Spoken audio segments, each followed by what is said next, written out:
Тым часам віцебскі астрафатограф зрабіў кадры першага ў 2025 годзе сонечнага зацьмення.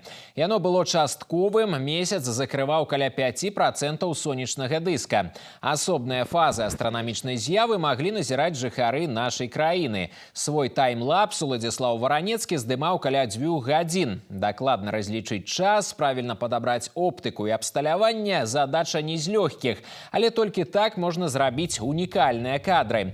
Астрафізікі адзначаюць, што зацьменне сонца адбываецца толькі ў фазе маладзіка. Гэта вельмі кароткі перыяд, калі месяц знаходзіцца на адной лініі паміж зямлёй і сонцам. Для бяспечнага назірання за гэтай з'явай трэба выкарыстоўваць спецыяльную абарону для вачэй.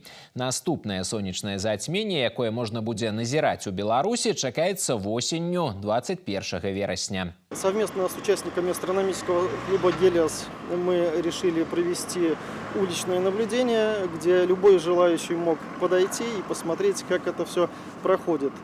Для съемки мы использовали камеру, телескоп в связке и специальную защитную пленку, которая снижает интенсивность солнечного света в 100 тысяч раз.